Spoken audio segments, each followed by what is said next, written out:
It's the Michael Patrick Leahy Show, broadcasting live from downtown Nashville. Now, here's Michael Patrick Leahy. And welcome back to the Michael Patrick Leahy Show. We're broadcasting live from our studios in downtown Nashville. You can hear us all across the John Fredericks Radio Network in 20 radio stations around the country, in Pennsylvania and Virginia and Georgia and West Virginia and Tennessee, and might be a few more.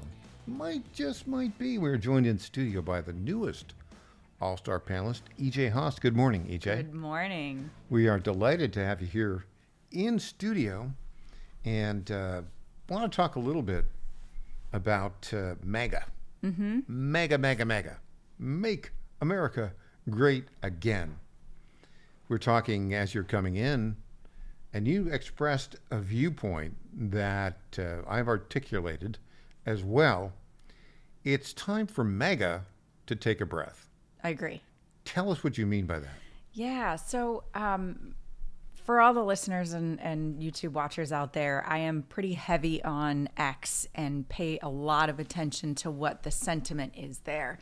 And I get it. It's just a small kind of microcosm of what's happening nationwide, but it's a really good place to get the pulse on different political movements. Mm-hmm. And MAGA as a political movement is very vocal, and they're very vocal on X. And so I like to kind of pay attention to what the players, the people with, blue check marks and lots of followers, what they're talking about. And there seems to be this uproar over several of the cabinet picks that the Trump transition team has been announcing.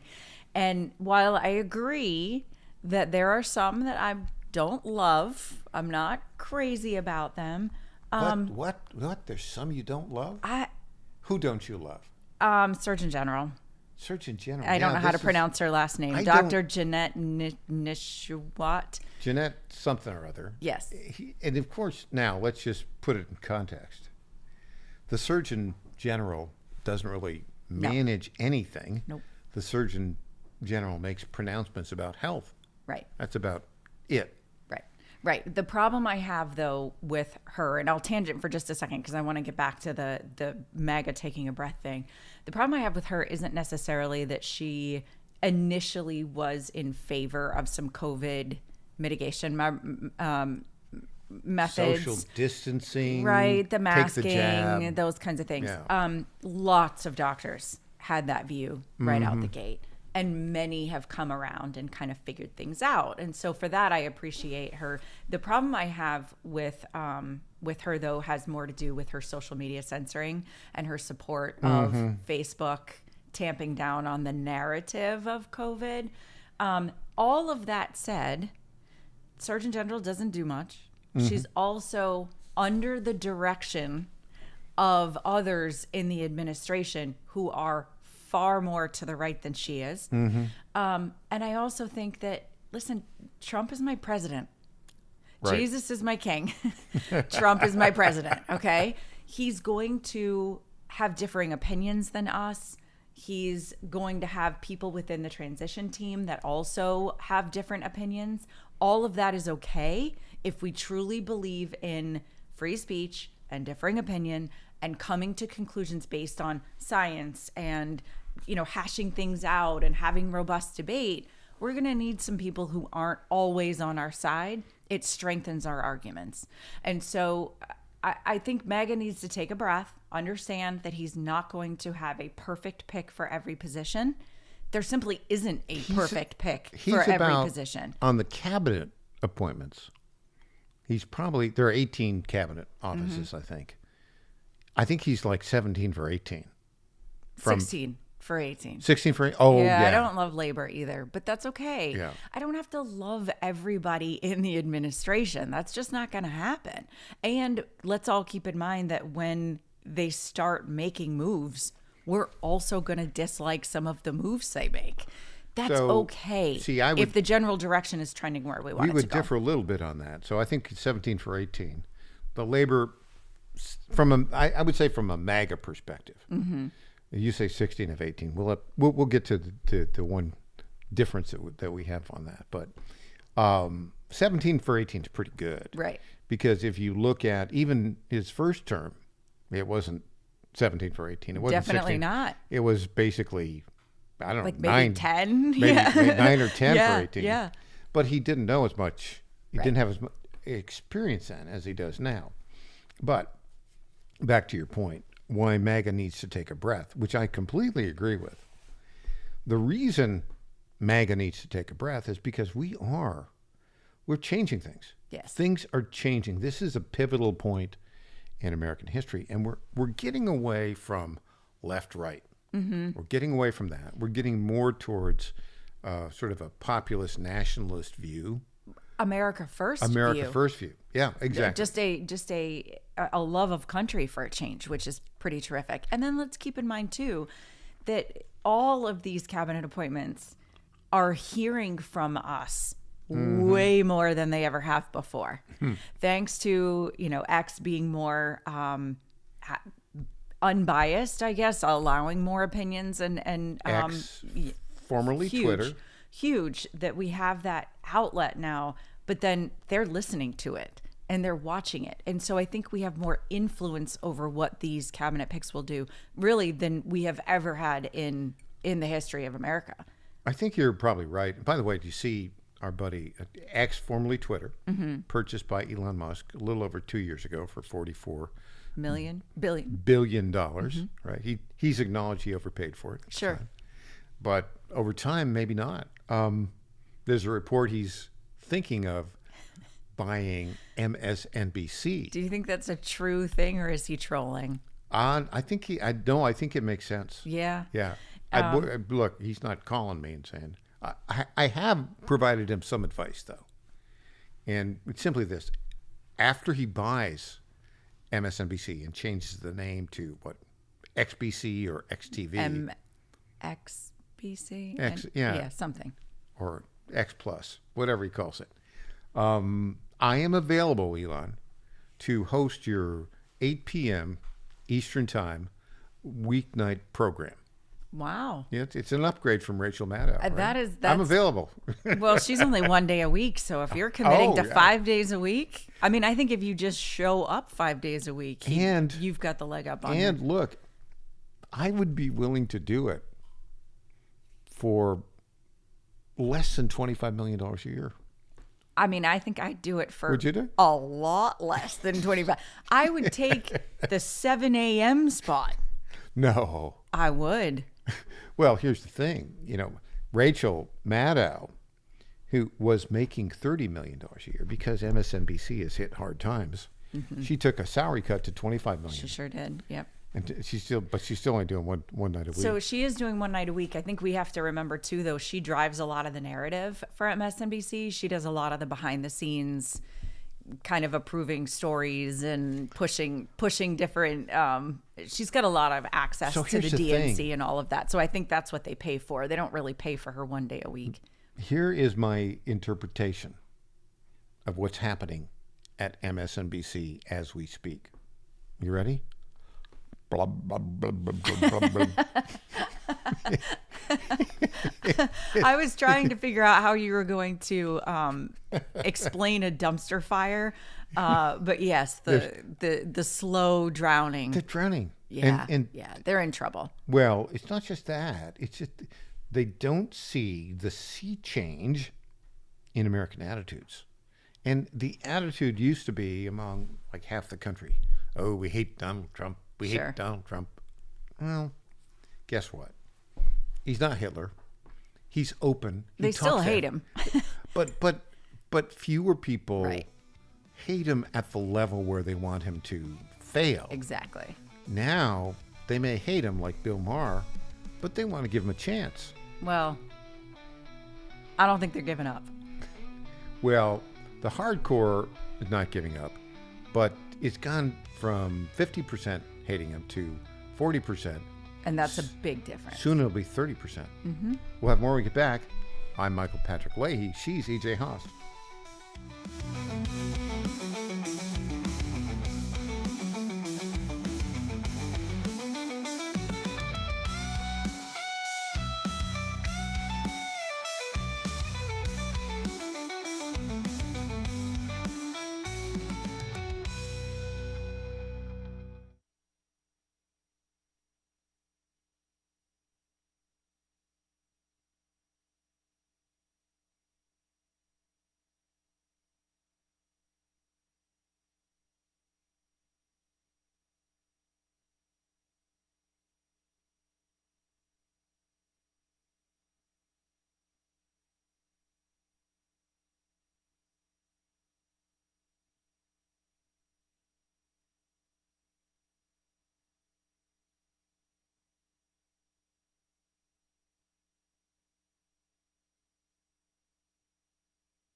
Hey there, this is Lenny McGill, founder and CEO of the Glock Store.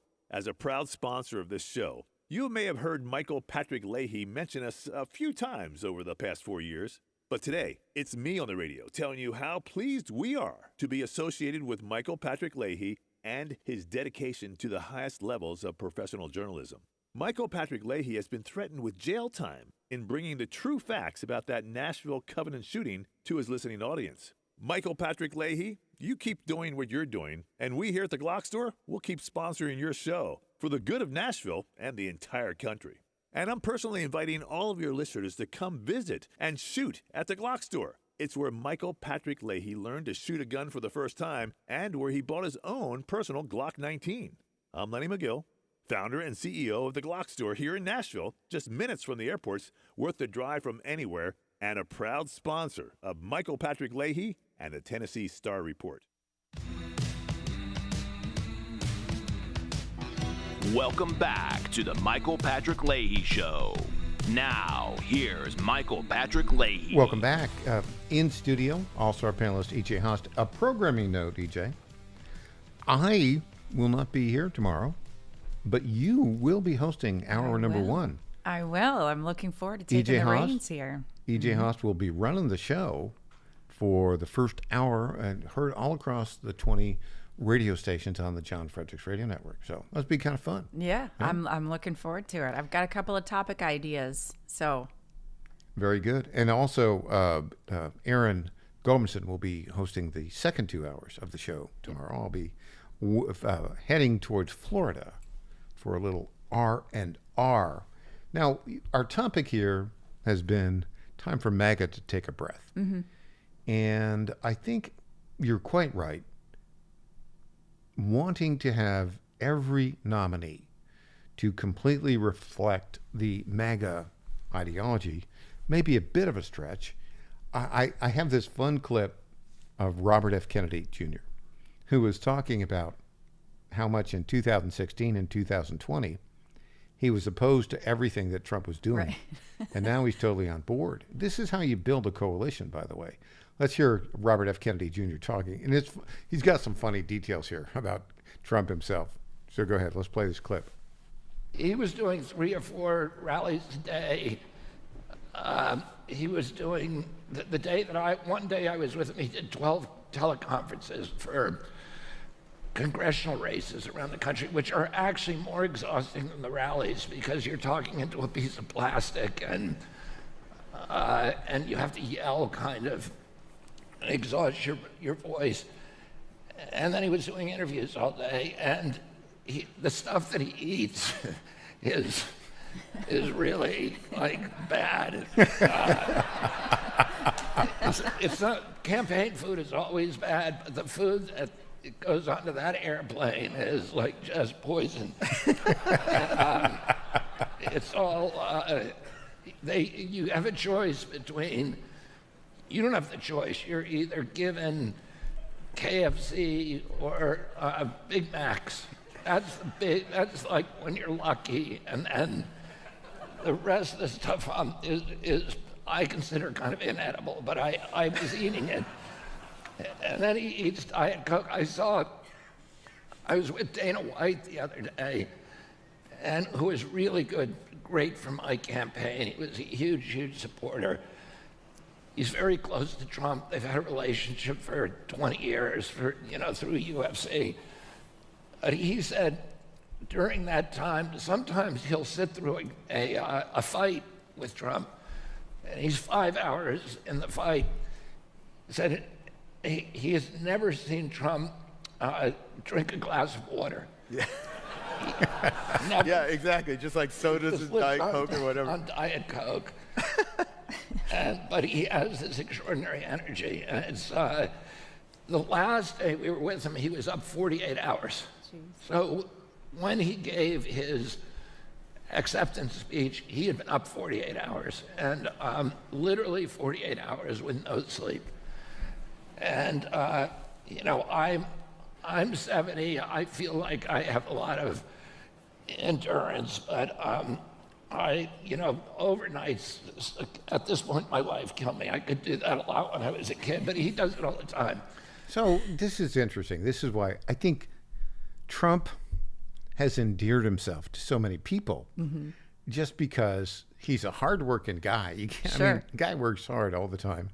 He eats McDonald's. Right. He's a very common man, and he loves golf. And, he's very relatable.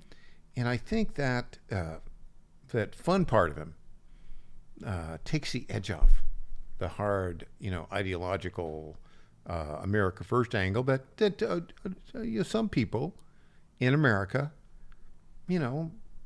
have lost the thread of the conversation of what America's about. But I think Robert F. Kennedy Jr., it was not on my bingo card, as they say, that Robert F. Kennedy Jr. and Elon Musk would both jump in and be entirely supportive of Donald Trump in 2024. That's right. And that goes back to what we were saying earlier about having different opinions.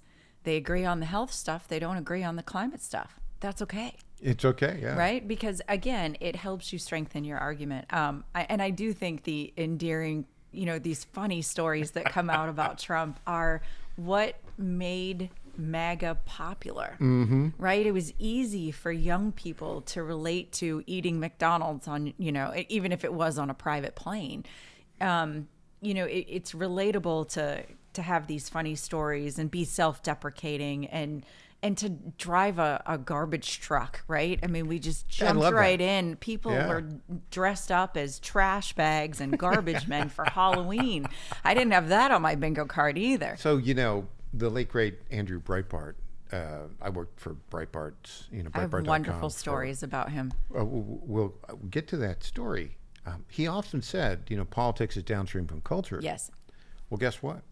The culture now is doing the Trump dance, which is, what a 78-year-old white guy is going to do to make you pretend to think he's dancing. But it's fun watching him do that. Right. And now all the NFL players, the college football, they're all doing the Trump dance. Soccer players around the world are doing it. Like, it's not even just an American thing. Yeah. So it's that element of back to MAGA. Take a little bit of a breath here.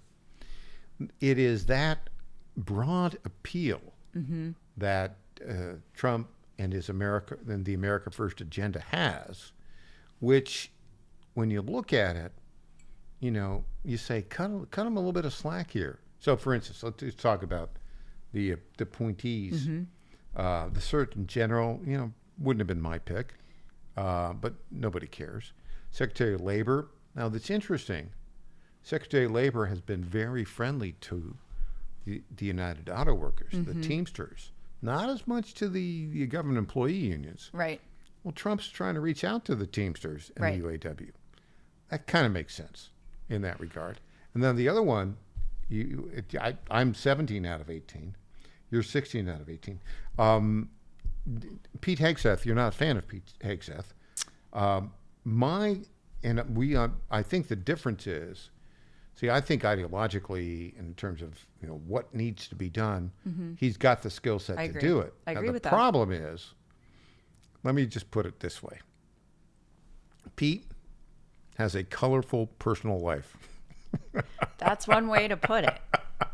So I come at this as someone, though, who worked in Minnesota politics for many years. And you remember years ago, he attempted to run, and it's a very different system up there. So it's not your typical primary where, the parties get to vote, and it's open primary if it comes to that, but it's a caucus system. So delegates choose the candidates for the different races. And so he won in 2012. He wanted to run for Senate. He's originally from Minnesota. He went to Princeton. He played, he was like a second string basketball guy who had a couple of good days in basketball, and then went into the military and went to Harvard Public Policy School. But by all accounts, smart man, certainly has an America First attitude. Yeah. Right. I mean, he's got tattoos saying as much. Like he's in. He is committed to the America First agenda. So I don't have a problem with any of that. But I do think, particularly when it comes to like DOD, your personal life does play a role. And I'm as a woman, as a wife, as a mother, I have trouble trusting someone. Well, look, here, I'm going to borrow Megyn Kelly's line, right? You wouldn't want to marry him. Right. That's what she said. She said, I wouldn't advise anyone marry him. He's been married 3 times. He's got 7 or 8 kids. And it's 4 of his own, 3 from the current wife. It's a colorful personal life. Yeah. There were allegations of sexual assault that never... Which totally debunked, and I'm sorry, I don't believe that for a second. I will defend him on that because I think that is a bunch of baloney, and shame on that woman for trying to protect herself. That's my opinion. But it's not a good look to have... That's my beef with had it. a personal encounter with... if that were the only thing, it's like a whole bunch of these things. We can say, that didn't, no charges, nothing ever came. They're going to try to Kavanaugh him, right? But see, I don't think it's going to work. I think it's not 2018, it's not 2019. Right. The regime media, who cares? And but I think that is going to be the one nomination that's going to be contested. I think RFK Jr. might be contested a little bit. Two. No, you're correct. There are 2 that will be contested. I by the way, and RFK I feel Jr. for the wives because they're going to be drugged through the mud. Let me just say this. When you talk about a colorful personal life, right? Pete Hegseth doesn't hold a candle to the Kennedys. Robert F. Kennedy right? Jr. Yeah. Let's say the Kennedy style lives on in Robert F. Kennedy Jr. Legacy, if you will. So yes. They'll try to Kavanaugh him too. Yeah, I agree. I think it'll be different this time, though. All right, we'll have more when we get back. I'm Michael Patrick Leahy. She's E.J. Host.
My fellow Americans, I was this close, very close, to buying from the lumber yards. These are sick people. But I turned my head at the last second, and I saw a big, beautiful ad for D.T. McCall's. These are highly respected people. If I had not turned my head at the last second, I would have been ripped off at some lumber yard for $200 in hidden charges, and D.T. McCall & Sons are never going to do that. They'd never do that to you. These are great people. I've known them for a long time. They have great deals, and I just have to say, nobody knows deals like I do. D.T. McCall & Sons has locations in Lebanon, Carthage, Lafayette, Cookeville, and Franklin, and they have been family-owned in Middle Tennessee for over 100 years. These are tremendous people. D.T. McCall & Sons. Check out one of their stores today. Impersonator not endorsed by Donald Trump. Welcome back to the Michael Patrick Leahy Show. Now, here's Michael Patrick Leahy. Welcome back. Our newest All-Star panelist, E.J. Host, in studio. E.J., this 54 days remaining in the transition period is a very weird time because we have, who's running the government right now? I have thoughts on that. There is a cabal of Obama leftovers that are still installed in the Biden administration. I think they have way more pull than the man who doesn't know his shoe from his ice cream cone. That's a polite way to put it. So Biden now, the administration has made a number of announcements that are dangerous with regards to Ukraine. They gave the go-ahead to Ukraine to use American long-range missiles to attack Russia. Now there's this plus the mines. They put the mines in. Now there's a report that they're going to make nuclear weapons available to Ukraine. I mean, this was like this is crazy. Yeah, this is clearly someone who wants to start World War III, and very dangerous. Very dangerous. What's our recourse there? How do we make that stop? Well, that's the problem, isn't it? And I think part of it has to do with that President Trump is looking at this. And remember the first transition he had when they had the FBI coming in, right, and running the show. Well, they were, vetting all of his nominees, et cetera. Vetting. Yeah, basically they were planting landmines in them to trying to, try to basically... And then leaking information, some of it not even true, for sure. Yeah, and they were basically, they basically set up General Mike Flynn and entrapped him on silly charges and then tried to ruin his life. That's right. That was so he couldn't have the National Security Advisor. This time around, he's figured it out this time around. And so he's not letting the FBI vet him. Right. And they're not signing very, important agreements that are typically signed very early on. Because there would be somebody right on the deep state side right trying to undermine him. And That's right. I think this is very, very smart. I do too. I think it's a timing thing. It's not that they won't do it eventually, but it is a timing thing. So I do think, though, if you look at kind of what they're doing. So Tom Homan. Yes. Don't you just smile when I say Tom Homan? Every time. Because that guy is... we had the clip earlier where he played. He said, well, me and the mayor of Denver. I love me and the mayor of Denver. He's like, kind of an old cop movie, right? Me and the mayor. He's like a character, but I love it. I'm in. I'm all in on that. Yeah. He's from my old stomping grounds. He's from Watertown, New York. You've mentioned that. He'll be in Tennessee in a few weeks. Well, I'm going to do my best to see if I can't meet him while he's here. Yeah, he's got an event here. So he's very popular. But his quote was, me and the mayor of Denver agree on one thing. He wants to go to jail. I'm happy to put him in jail. Right. I just love it. So I do think there's a strategy here on the Trump side to signal very publicly where he's going. And then to get, even though he doesn't have the legal authority yet, every day it gets closer. Right. And so he sent down Tom Homan to Texas And they're doing the planning right now for January 20th. Homan's going to be at the border today. They're talking Brilliant. That's a brilliant strategy. Put the focus on Homan right now.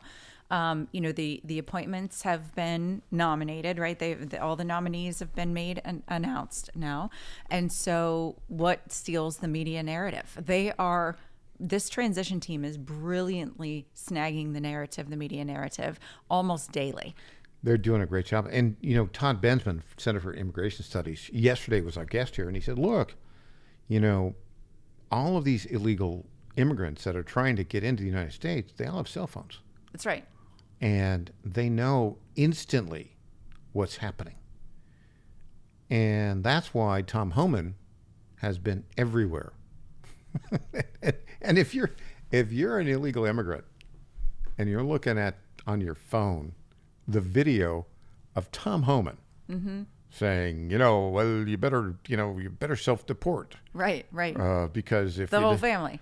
If you're here illegally, the whole family. We don't want to separate your family. Your whole family needs to go. That's right. And you need to self-deport because if you don't, 20 years until you get back. And people are looking at that. And then the migrants are looking at that. And a lot of them are saying, well, I don't want to do that. I don't want to remain in Mexico. Right. I want to, I want to get in. It's not like, the Mexican dream. It's the American dream. Right? That's right. Nobody has a dream about living in Mexico. Well, except for expatriate Americans who think they can make a little bit of money. Right. Save money doing it. Or just to retire on the beach and play a guitar and drink margaritas. Like that sounds lovely.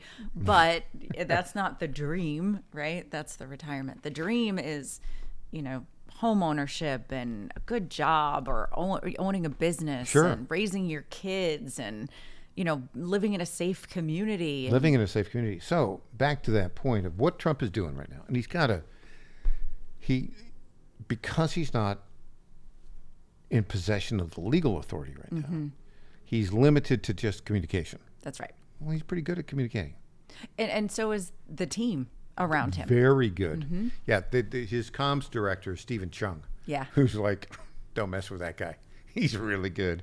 And he's going to have Caroline Leavitt as press secretary. But yesterday, he put out this notice. He said, "Look, to the Prime Minister of Canada, yep, and Justin Trudeau, and the President of Mexico, the new leftist President of Mexico." He said, "Look, you're letting all these illegal immigrants come into the United States. You got to stop it right now, because if you don't, on day one." I am going to put a 25% tariff on everything that comes in from Canada or Mexico. And Justin Trudeau responded very quickly. We have his words right here. Here we Let's go. Hear it. Justin Trudeau. Bonjour tout le monde. I had a good call with Donald Trump last night again. We obviously talked about laying out the facts, talking about how the intense and effective connections between our two countries flow back and forth. We talked about some of the challenges that we can work on together. It was a good call. This is something that we can do. Laying out the facts, moving forward in constructive ways. This is a relationship that we know takes a certain amount of working on, and that's what we'll do. One of the really important things is that we be all pulling together on this. The Team Canada approach is what works. That's where, putting aside partisanship, that's where I reached out immediately to Doug Ford to agree with him that we would have a First Ministers meeting this week to talk about the United States, talked with François Legault and some other premiers as well. There's work to do, but we know how to do it. So let me just jump in here on this. So what he's referencing is, he's in a very tenuous situation. He's not very popular in Canada. No. Because he is authoritarian. And he's losing ground almost daily. Yeah. And when he referenced the premiers, that's what they call the governor. The governor of a province in Canada is called a premier. So Rob Ford is a premier of Ontario. And he mentioned him. And so Legault is the premier in Quebec. And they're not happy with him, because they don't want a 25% tariff. Nope, they sure don't. But I'll tell you this, because as a kid, I was growing up just south of the Canadian border. And, our family farm, purchased in 1840 by my Irish immigrant great-great-grandfather, Andrew Leahy, in Hemingford, Quebec, literally is like 2 miles from the American border. And you could literally walk from our family farm into the United States, across the border. And, nobody would stop you. Sure. Back then. But we would go and cross the border and Rouse's Point, New York, which is right next to it. And, they would be very, particular about, making sure. My dad would always have to explain, yes, I was born in Canada, but I am an American citizen. Here's all my data. I served in your army. Here's my citizenship papers. And it always irritated my father, because we would have to go, as a kid, we'd drive across from Plattsburgh or Dannemora, about 25 miles, to go to the farm where my grandfather was living, visit with him and drive back. And on the way back in, show your papers. Everybody else was like 5 minutes. It would take my dad half an hour to explain this, right? Every time. Yeah, but the point on all this is, today, and this is during the Biden administration, a lot of, bad actors go to Montreal, mostly it's to Montreal, and then some in the far west, but you can walk across the border. Sure can. Easily. Do you want to know a story about some of the kids who go to school in North Dakota? North Dakota? North Dakota. They drive it's only a few hours, but you can get over the border very, very easily, back and forth. Mm-hmm. And so all the underage kids go up into Canada to go get their alcohol. Of course. And bring it back it back to the universities up there. there. But there's also reports of people, bad guys. Right. Absolutely. Walking across the border, and they would, could walk from one little town in Manitoba to another little town in North Dakota. And it happened between Quebec and Vermont.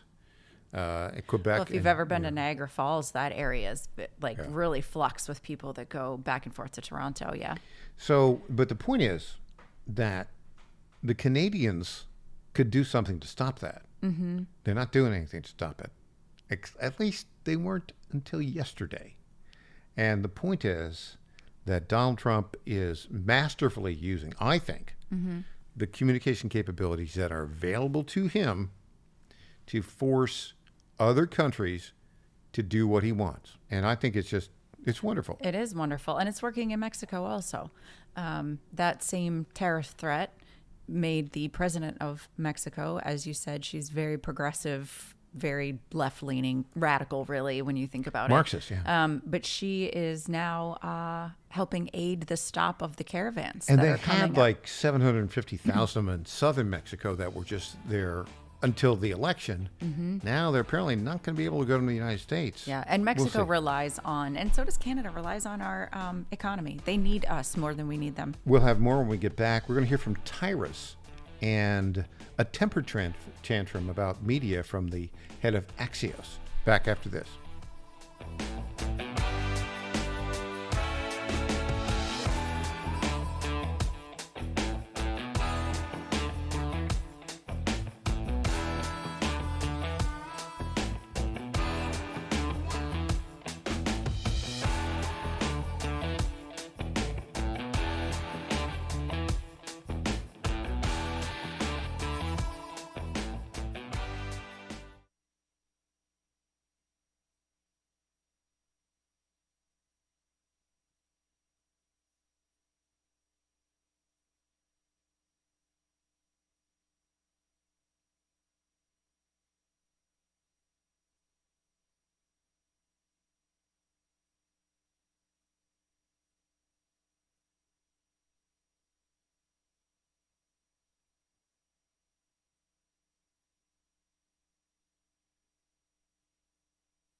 Welcome back to the Michael Patrick Leahy Show. Now, here's Michael Patrick Leahy. Welcome back. In studio, All-Star panelist E.J. Haast, who will be your host in the first hour of the program tomorrow, E.J. Yep. I think all our listeners are looking forward to that. I was watching Gutfeld last night. Okay. And you know, Tyrus is the WWE guy. Big guy, right? He was on that. And Glenn Jacobs was one of the guests. Yeah. Kane, and now the mayor of Knox County here in Tennessee, rumored to be considering running for governor. Well, if you followed the media meltdown now, right, they're all upset about, they don't control the narrative. Right. There's this guy, Jim Vanderhei, who was the founder of Axios, which is a pretty big-time media outlet, left of center at best. And they put out these kind of short emails. They go market by market. They've got a huge amount of money behind them. Cox Enterprises bought them for $525 million in 2022. They got plenty of cash. And they're heavily involved in the social media game. That's how they get a lot of their Exactly. stories out, for sure. He went, so Tyrus, we'll play this clip. Tyrus was, played a clip of Vanderhei going to the press club and whining about journalism. And Tyrus and Glenn Jacobs had a few things to say about that. Let's play the clip right now of Tyrus. CEO Jim Vanderhei was honored by the National Press Club last week and ranted about his noble profession being overtaken by citizen journalists and Elon Musk. Roll it, Paco. Everything we do is under fire. Elon Musk sits on Twitter every day, or X today, saying like, we are the media, you are the media. My message to Elon Musk is, you're not the media. You having a blue check mark, a Twitter handle, and 300 words of cleverness doesn't make you a reporter any more than me looking at your head and seeing that you have a brain and telling you I have an awesome set of tools makes me a damn neurosurgeon. Being a reporter's hard, really hard. You don't do that by popping off on Twitter. I hate this damn debate about like, oh, we don't need the media. Like, it is not true.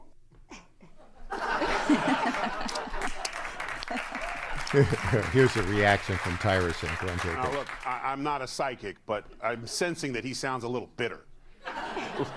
And scared he's no longer relevant. That or my man Vanderhei is feeling Vanderlow. Look, what we need is honest media. One that doesn't tell us Joe Biden's in his peak mental physical condition.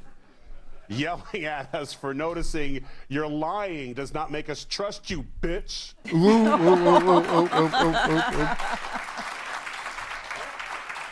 Missed that one, guys. I know, I thought Gutfeld bleeps that. They have the temerity to be okay, upset. we're going to skip. I don't know what else is on track there, but the point on all this. Yeah.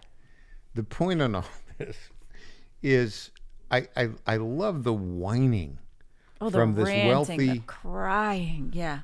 You're not a journalist. You're The not tears. A journalist. Well, you know, a lot of stuff that's written at Axios, that's talked about on CNN and talked about MSNBC, is not true. Yeah, well, and you know what? He's missing the bigger point here. It's not the randos that pop off on Twitter, right? Like, that's me. I comment on things on You're X, not a rando. right? Well, EJ under the radar. Anybody who wants to follow. But the point he's missing is that there are real citizen journalists that are getting their message or their stories or, you know, their investigations out there because of X and other social media platforms that would never have made the cable news. So, you know, and I'm talking about, you know, James O'Keefe. I'm talking about, there's plenty of really great investigative reports that come out of other outlets like Breitbart, like Real America's Voice, like Just the News, right? These are places that actually have, you know, journalists that would otherwise be tamped down and not heard. But because we have access to these social media platforms now, X in particular, they are getting stories out. So they're not just quote unquote popping off on X. It's not 300 words or 300 characters of, you know, some cleverness. He's missing the entire point. Cheryl Atkinson, excellent reporter. Really, really great. You wouldn't know where she stood politically on her stories. You just don't. She's an excellent reporter. And she's got a platform now because of, this new wave of technology and openness and free speech. The Blaze has some great reporters that are, actually investigating things. Catherine Herridge does a decent job. Michael Schellenberger. They're just Matt Taibbi. Yes, Matt Taibbi Glenn is terrific. Greenwald. Yeah, but look at Andy Ngo. Yeah. You wouldn't hear anything from that guy on CNN or MSNBC or whatever. So cry me a river about how hard your job is. Yeah, and basically, it's not hard. It's a lot easier to be sitting on a pile of money. Sure. Where, all you have to do is write what you want. And there's not a lot of, they claim there's fact checking, but there's editorial bias, unbelievable bias on the left. I got started in this as a, quote, citizen journalist. Mm-hmm. I did some, independent investigation on a couple of things. Actually, we go way back into like the 2010 special election in New York 23 when we had a precursor of this called the Teacot Report, where we were reporting on that particular race.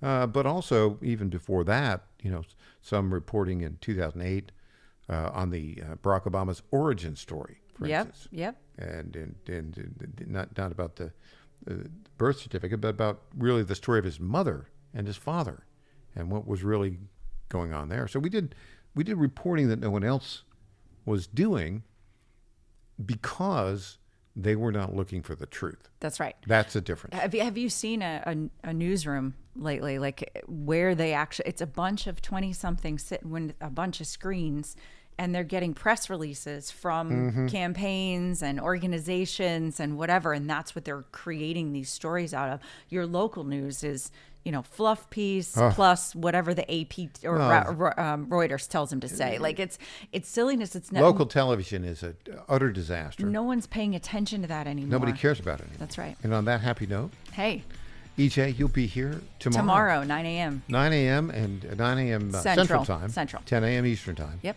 And 1 full hour of EJ running the show. Watch out. It could be interesting. It's going to be interesting, right. for sure. We'll be back with Clint Brewer and Robbie Starbuck after this.